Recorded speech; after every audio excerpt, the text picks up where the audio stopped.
Haleemah and ET have explored many different contexts using algebra. In the last lesson, Haleemah and ET were able to generalize an equation for a given number of game apps and an unknown cost per app. The cost included whole numbers like 2 and 3, and it even included decimals like 0.5. In this lesson, Haleemah and ET will again work to generalize a relationship, but now they will explore a scooter context and are even going to work with negative numbers. The goal of this lesson is to generalize a relationship in a scooter context and explore different kinds of values that a variable can represent. In this episode, Haleemah and ET will work towards this goal by exploring a scooter applet. This applet shows Hector riding his electric scooter that he rides in front of his house along the street. He can ride to the west of his house or to the east of his house. Journeys to the east of his house are represented by positive values, while journeys to the west of his house are represented by negative ones. This applet allows you to enter values for trip time, how long Hector is going to ride his scooter, values for starting location, where Hector is going to start his journey, and velocity values, where velocity is the speed and the direction. For example, watch what happens to Hector when the trip time is 4 seconds, the starting location is 0 meters, and the velocity is -8 meters per second. Now let's see what happens when we change the velocity to +8. The only difference between these two journeys is the direction that Hector headed. Okay. So how long do you think we should run? He should scooter for? Maybe 10 seconds. Okay. Do you think he should start from 0 or should we start him somewhere else? I think we should start him from 0. I was thinking the velocity could be +4. Just That sounds great. And should we press go? Yeah.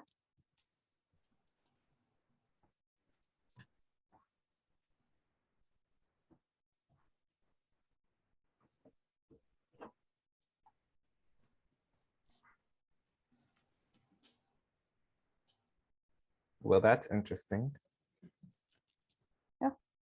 It seems that's when he travels for 10 seconds, going at 40 meters a second. He travels 40 meters as if it was 10 times 4. Yeah. Should we try something else? Yeah.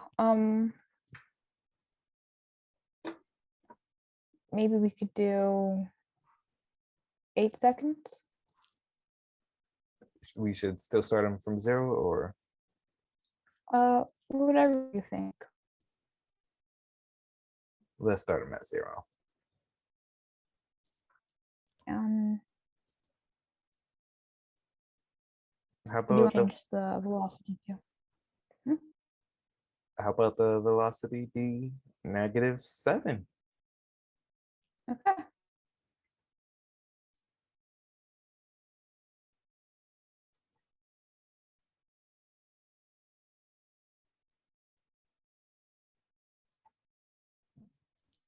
It seems he stopped at -56 meters.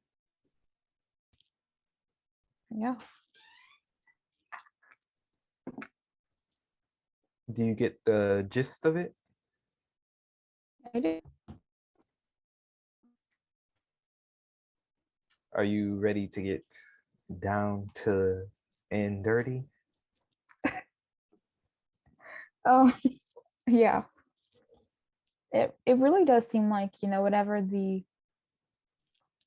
trip time is and the velocity is, it's the distance.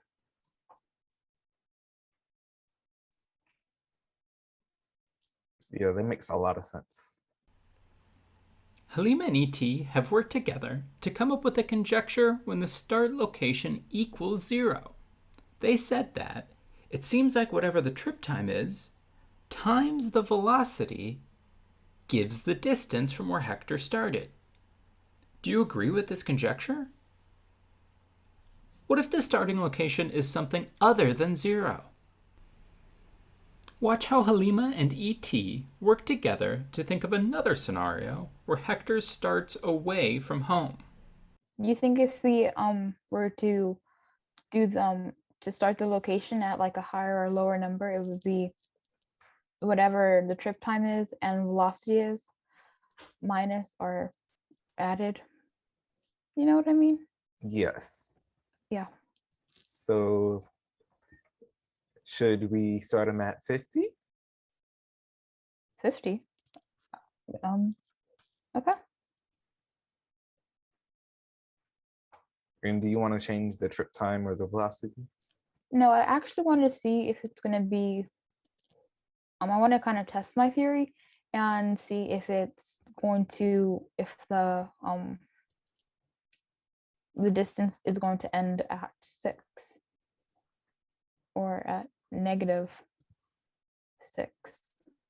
because it ended at 56 last time and we're starting at 50. Well, let's try it out. Okay.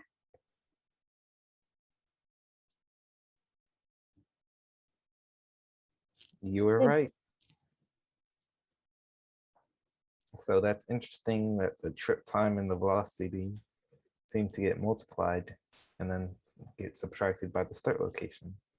Or added by added, the start yes. location. Yeah. Wow! Haleemah and ET were quick. After testing just one set of values, ET made the conjecture that velocity multiplied by the trip time gave the end location.